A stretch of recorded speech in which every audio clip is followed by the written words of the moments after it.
Hello friends, how are you? Welcome to another video tutorial. Today we are going to talk about hepatitis C virus.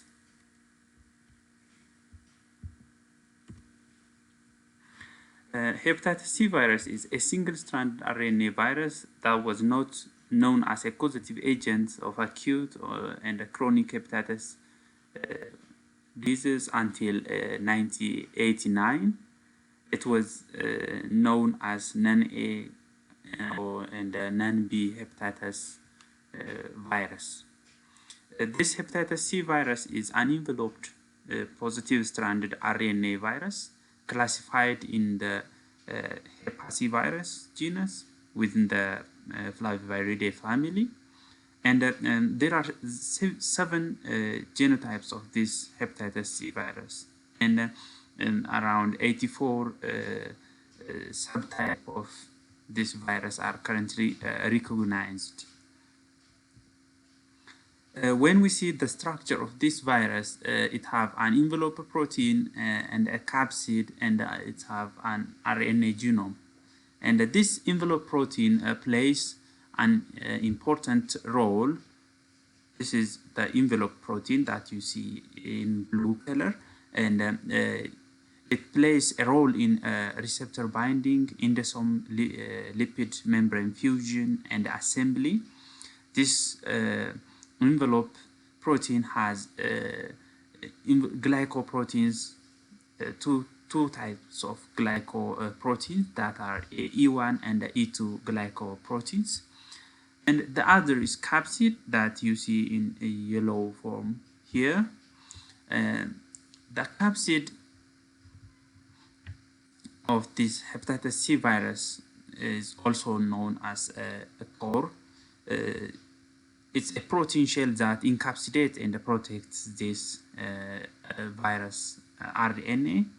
The other is the RNA, or what you call it, genome, and this consists a single-stranded positive sense RNA. This RNA is around 9,600 nucleotide base in length. When we see the Genomic Organization, hepatitis C virus has a positive sense single-stranded RNA genome. This genome has a single operating frame that has around 9,600 nucleotide base longest, and the 5' region, which is upstream in here, this part, this operating frame is approximately 340 nucleotide long, and it have an internal ribosomal entry site. It doesn't have what we call it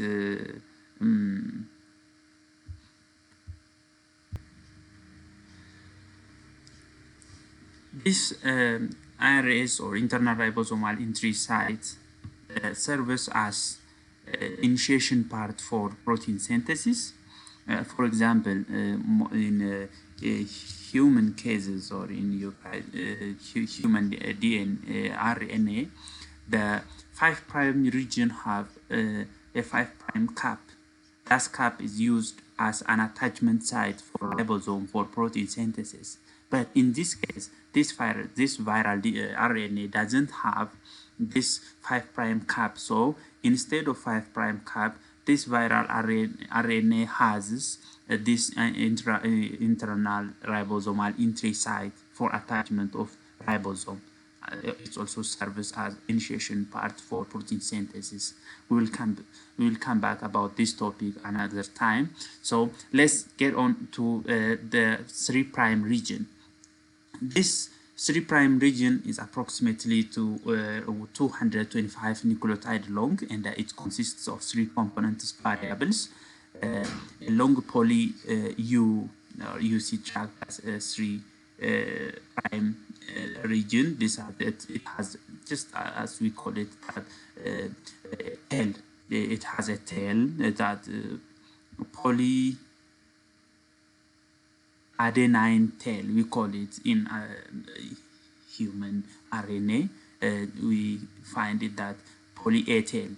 but in this case it has poly-U tail. That means uracil. In the tail, that's uracil, that's repeated in this case. But in human RNA, the repeated base is adenine. In this case, it is a uracil.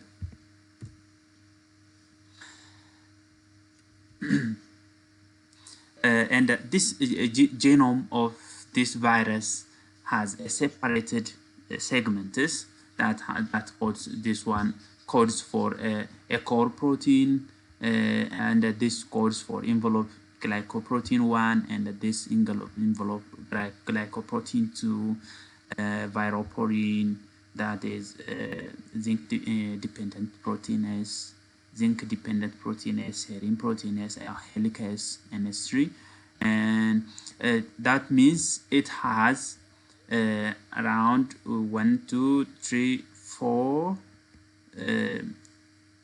non-structural genes, and it has these others are non-structural genes.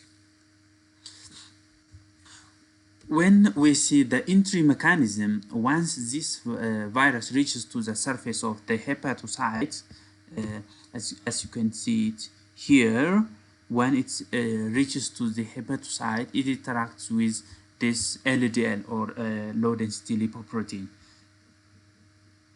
And the heparin sulfate proteoglycans.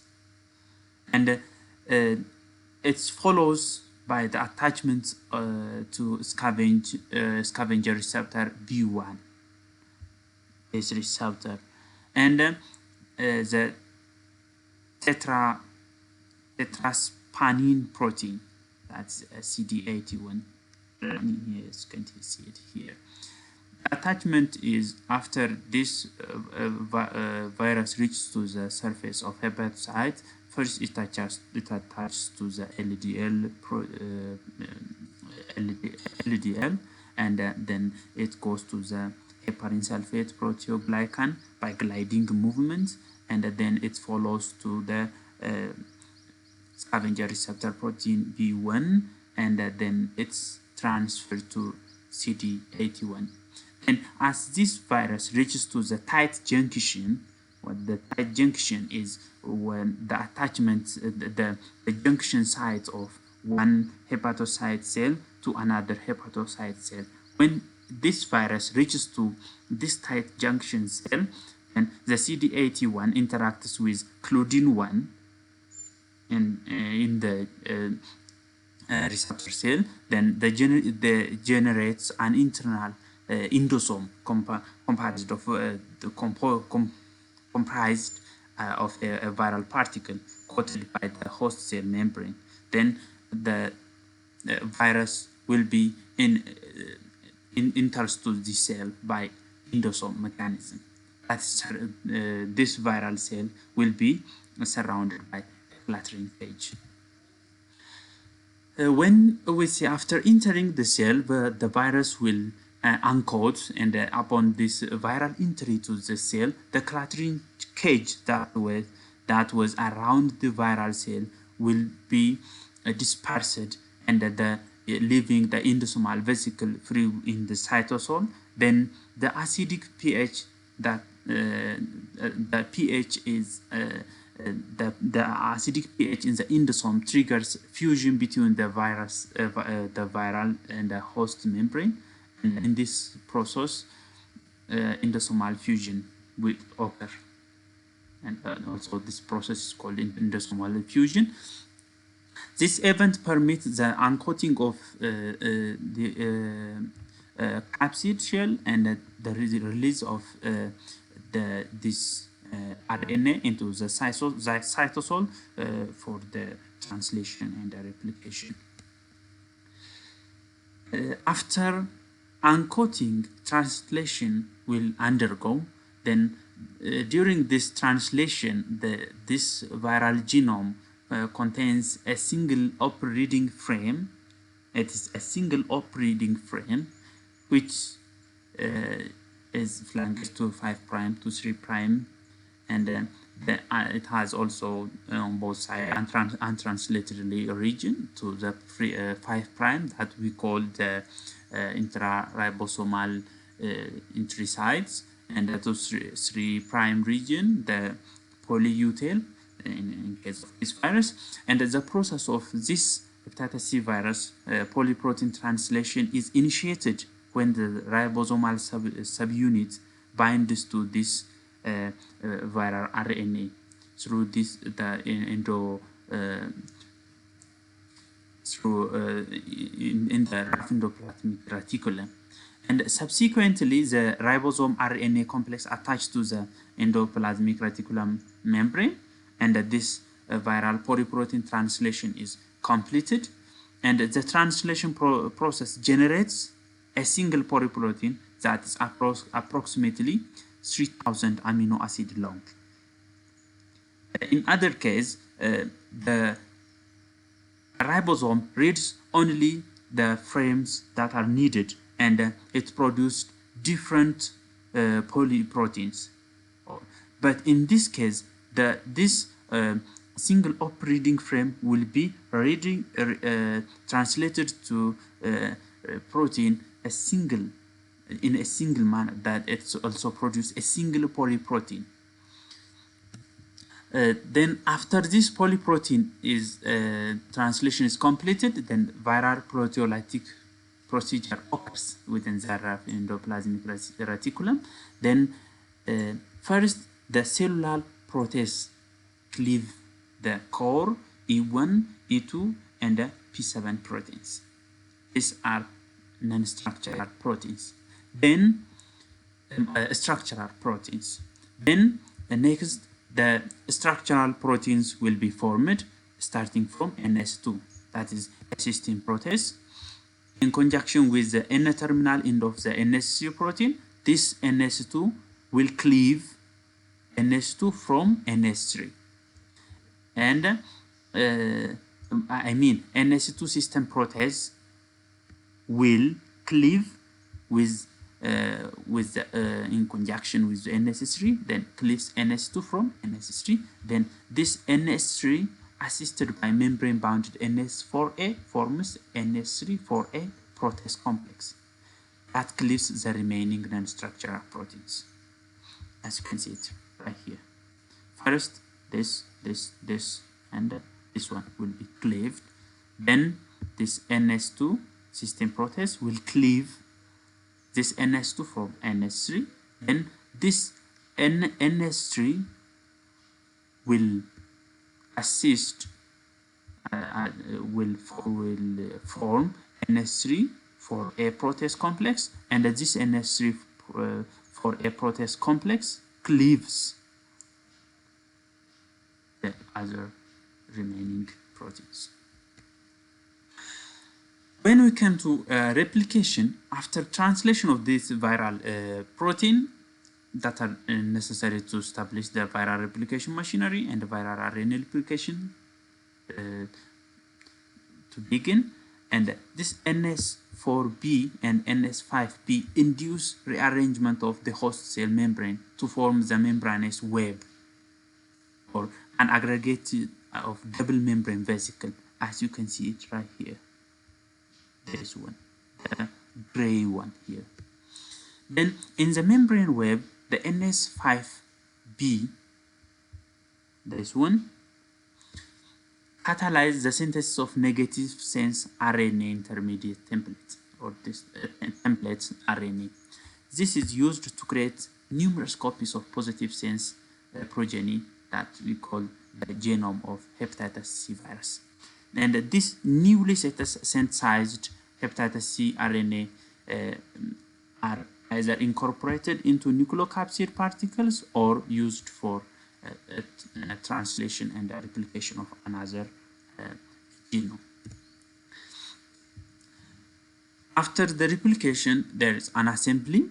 This hepatitis C viral particles assemble near to the cytosolic lipid droplet, and with the assistance of the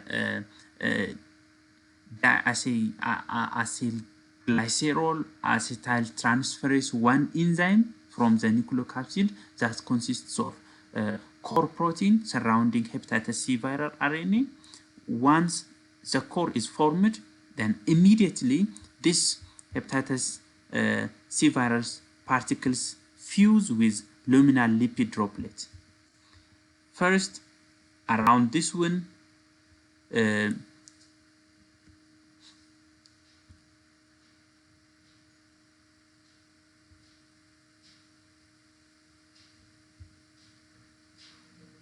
this luminal lipid droplet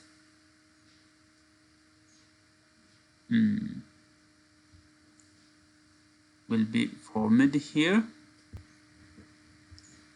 Yeah, as you can see it here. Then there is a cytosolic lipid droplet in here, and as you can see, diacyl glyceroacetyltransferase 1 enzyme in here.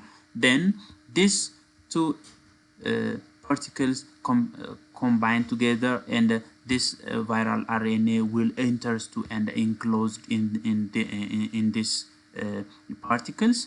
Then by combining the core will be formed like this. The core will be formed like this. Then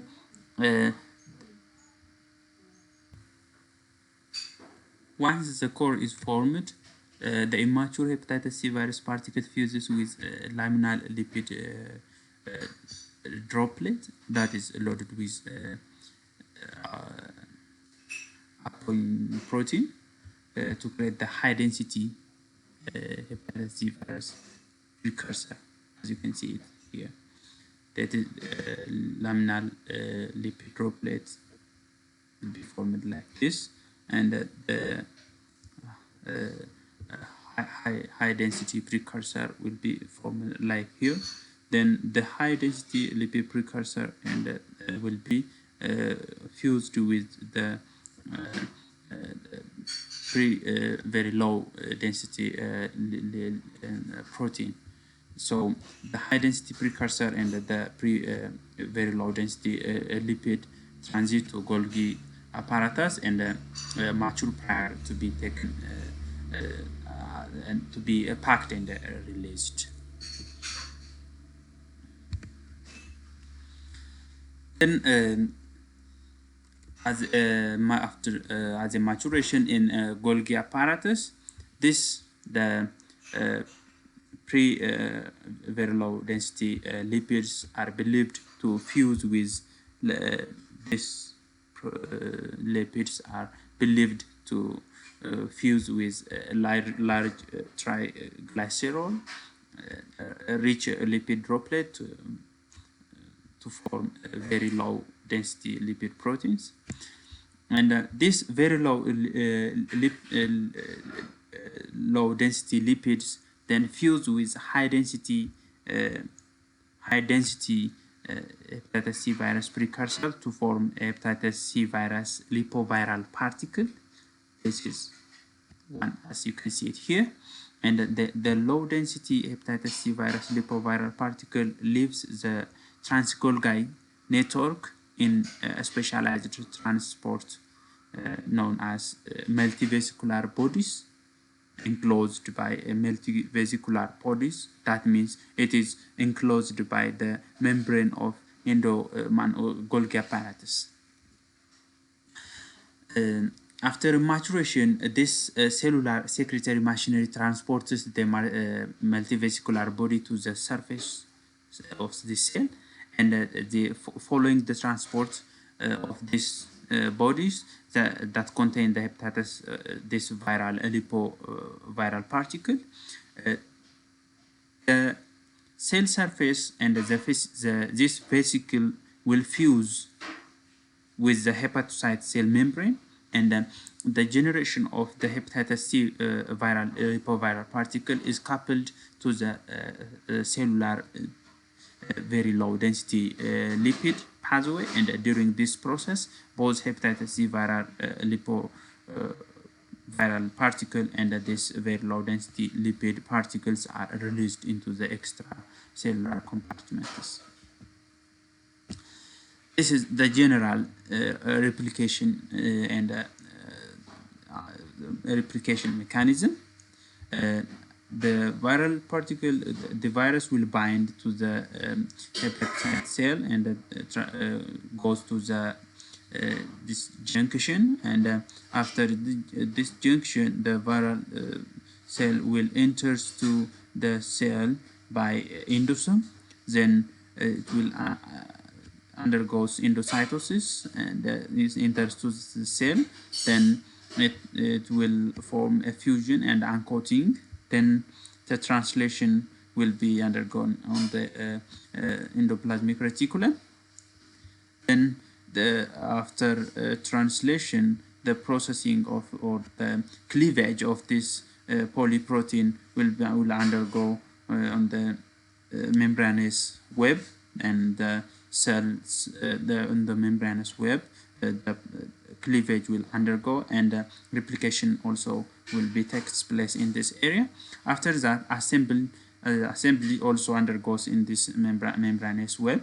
Then after assembly, for the maturation, these viral particles will be transported to the Golgi apparatus, and from this Golgi apparatus, the matured viral particle will be sent through via vesicle body to the cell surface, and this viral cell will be released.